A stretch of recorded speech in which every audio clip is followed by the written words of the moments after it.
નમસ્કાર, પ્રણામ, જય શ્રી કૃષ્ણ મિત્રો, સ્વાગત છે તમારું અમારી ચેનલમાં। તો મિત્રો, હંમેશા આપણે એવી વાતો કરતા રહીએ છીએ જેની આપણા જીવન ઉપર ખૂબ જ ઊંડી અસર પડે છે, જેને જીવનમાં અપનાવવાથી તમારા જીવનમાં સુખ સમૃદ્ધિ આવે છે, તમારું ઘર ધન ધાન્યથી ભરાઈ જાય છે। જીવનમાં કેટલાક નિયમો હોય છે જેનું હંમેશા પાલન કરવું જોઈએ, તેનાથી જીવનમાં હંમેશા ખુશીઓ રહે છે, મનુષ્ય સફળતા પ્રાપ્ત કરે છે।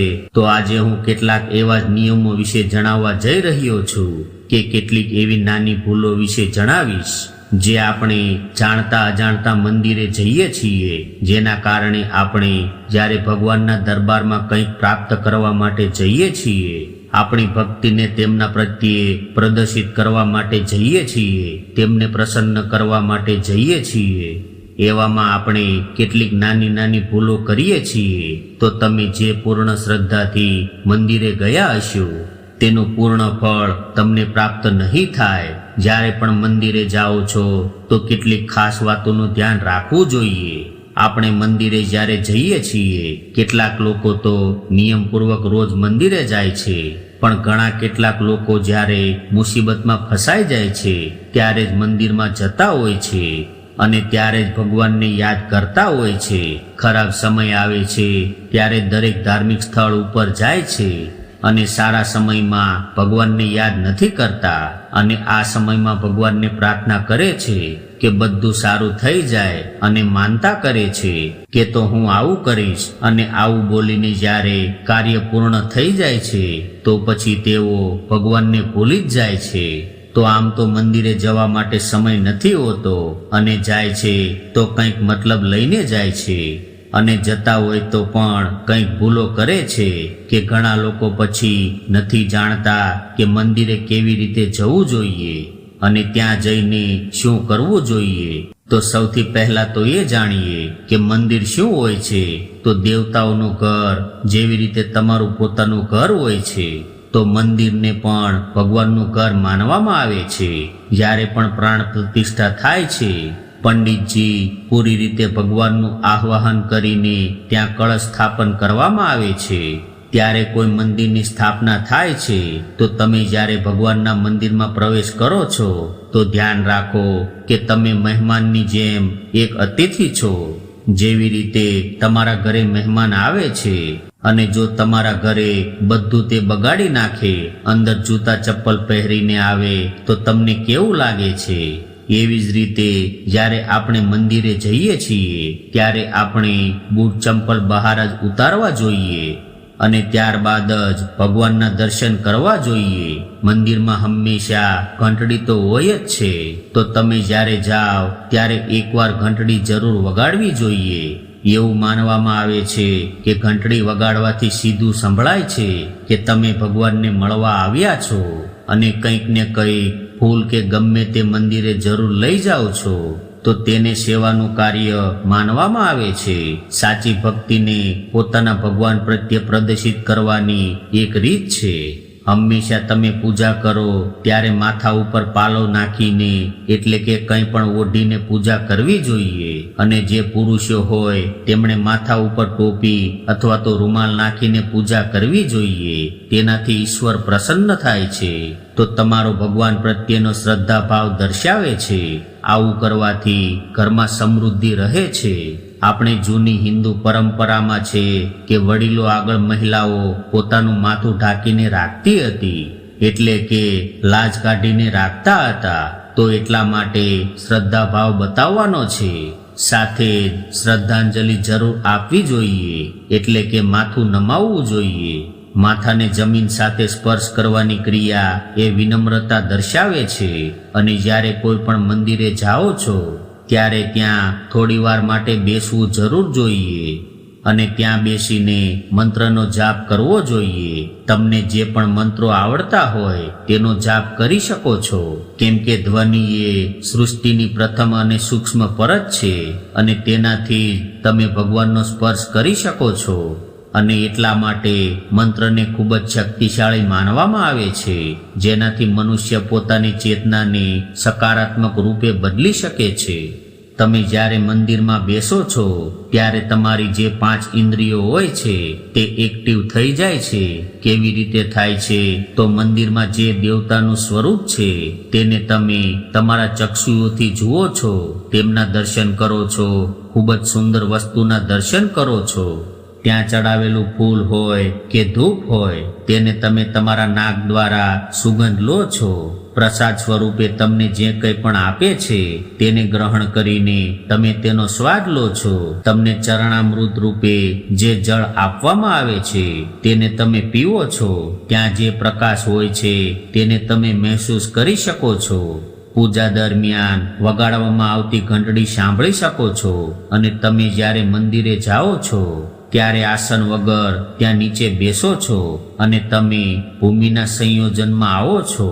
આવી રીતે તમારી બધી જ ઇન્દ્રિયો આધ્યાત્મિક રૂપે જાગૃત થઈ જાય છે.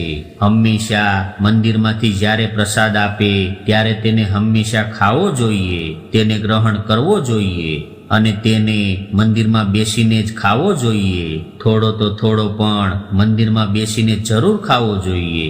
મંદિરમાં દર્શન કર્યા પછી એક વિશેષ કાર્ય જરૂર કરવું જોઈએ. મંદિરેથી દર્શન કર્યા પછી ડાયરેક્ટ ઘરે ન આવવું જોઈએ. જો ત્યાં સીડી હોય તો થોડી વાર ત્યાં બેસવું જોઈએ. આ ખૂબ જ પ્રાચીન પરંપરા છે.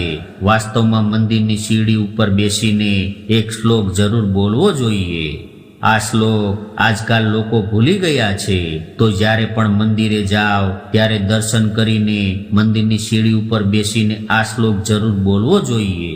કરાગ્રે વસતે લક્ષ્મી, કરમૂલ્ય સરસ્વતી, કર મધ્યે તુ ગોવિંદા, પ્રભાતે કર દર્શન.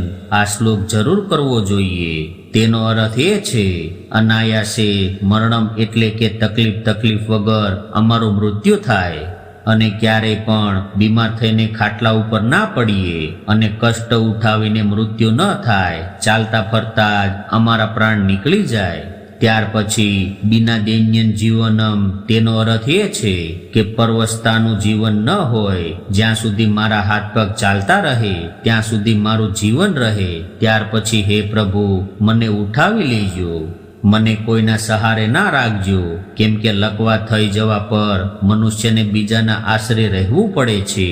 એવી જ રીતે બેબસ ના કરતા ઠાકોરજીની કૃપાથી કોઈની ભીખ વગર જીવન પસાર થાય. દેહાંતવ સાનિધ્યમ, હે પ્રભુ જ્યારે મારો મૃત્યુ થાય ત્યારે તમે મારી પાસે હોય, તમે મારી સન્મુખ હોય. જેવી રીતે ભીષ્મ પિતાના મૃત્યુ સમયે સ્વયં ઠાકોરજી તેમના સામે આવીને ઊભા રહી ગયા હતા. તેમના દર્શન કરતા કરતા ભીષ્મ પિતાના પ્રાણ નીકળ્યા. એવી જ રીતે મારા પ્રાણ નીકળે પછી દેહી મેં પરમેશ્વરમ, હે પરમેશ્વરમ મને એવું વરદાન આપજો.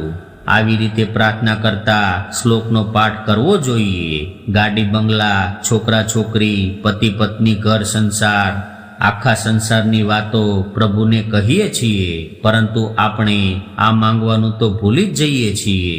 તો આ બધી વસ્તુઓ છે, ગાડી બંગલા, પરિવારનું સુખ, એ તો ભગવાન સ્વયં તમારી પાત્રતા અનુસાર તમને આપે છે. એટલે દર્શન કર્યા પછી આ બધી મટીરિયાલિસ્ટિક વસ્તુઓને ન માંગો.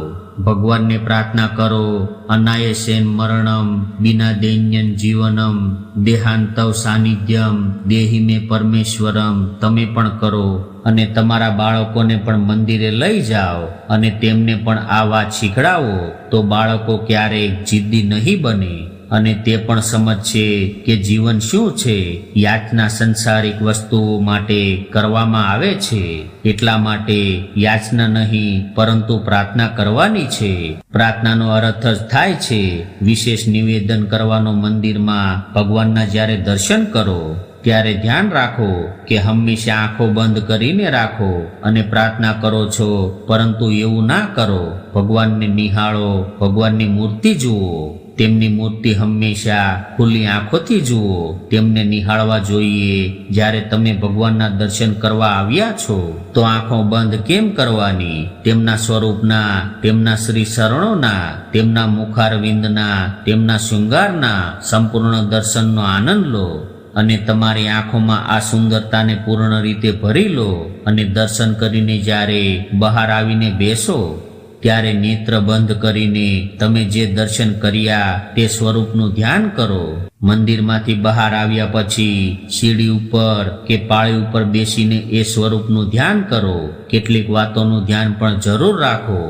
મંદિરે જાઓ ત્યારે ઘાટા કાળા કે બ્લુ એવા કપડાં પહેરીને ન જાઓ અને સ્નાન કરીને જ જાઓ. મંદિરમાં જઈને ખોટો અવાજ ન કરવો જોઈએ. જે પણ ચામડાની વસ્તુઓ હોય તેને પહેરીને ન જાઓ, કારણ કે તે જીવ હત્યા કરીને બનાવેલી હોય છે. આજના વ્યસ્તતા ભરેલા જીવનમાં રોજે મંદિરે જવું દરેક લોકો માટે પોસિબલ નથી હોતું. તો ઓછામાં ઓછું અઠવાડિયામાં કે મહિનામાં એકવાર તો મંદિરે જરૂર જવું જ જોઈએ. પરિવાર સાથે જાઓ. મંદિરમાં જે મૂર્તિઓ હોય છે તેમાં સાક્ષાત પ્રાણ પ્રતિષ્ઠા કરવામાં આવે છે. તેમાં દેવતાઓનો વાસ હોય છે. ત્યાં તેમને એકવાર મળીને જરૂર આવો. સાચા દિલથી પ્રાર્થના કરજો. પૂર્ણ વિશ્વાસથી પ્રાર્થના કરશો તો તમારી પ્રાર્થના જરૂર પૂર્ણ થશે. અને મંદિરમાં પ્રાર્થના હોય, ધ્યાન હોય, કીર્તન, યજ્ઞ, પૂજા પાઠ, આરતી, એ તો ખૂબ જ ધાર્મિક વાતાવરણ બની જાય છે. તેનાથી ચારે તરફ સકારાત્મક ઉર્જા હોય છે. તેનાથી મનુષ્યને બીજું કંઈ થાય કે ન થાય, પરંતુ તેના મનને શાંતિ જરૂર મળે છે. અને તમે જોશો કે મંદિરની ધ્વનિ એટલે સકારાત્મક, કે મંદિરેથી આવ્યા પછી મનુષ્યનો પોતાની જાત ઉપર વિશ્વાસ વધે છે. તે વિશ્વાસ ઉપર મોટા મોટા સપના જુએ છે અને તેને સાકાર કરે છે. ખોટા કાર્યો કરતા બચે છે. કેટલીય મુશ્કેલીમાંથી પોતાની જાતે જ બચી જાય છે. તમારા વિચારો બદલવા લાગે છે. દેવતાઓની આરાધના નથી, તેમની કૃપા આપણી ઉપર વરસે છે અને તેમના આશીર્વાદથી આપણને દરેક કાર્યમાં સફળતા મળે છે. તો મિત્રો, તમે પણ મંદિરે જતા હશો તો જ્યારે પણ જાઓ છો આ નાની નાની વાતોનું જરૂર ધ્યાન રાખો. અને મિત્રો, આ વિડીયો તમને પસંદ આવ્યો હોય તો અમારી ચેનલને લાઈક કરો, શેર કરો અને સબસ્ક્રાઇબ જરૂરથી કરો, જેથી કરીને અમારા આવનાર વિડીયોની નોટિફિકેશન તમને સૌથી પહેલા મળતી રહે. વિડીયોને પૂરો સાંભળવા બદલ આપ સૌનો આભાર. ફરી મળીશું નવા વિડીયો સાથે.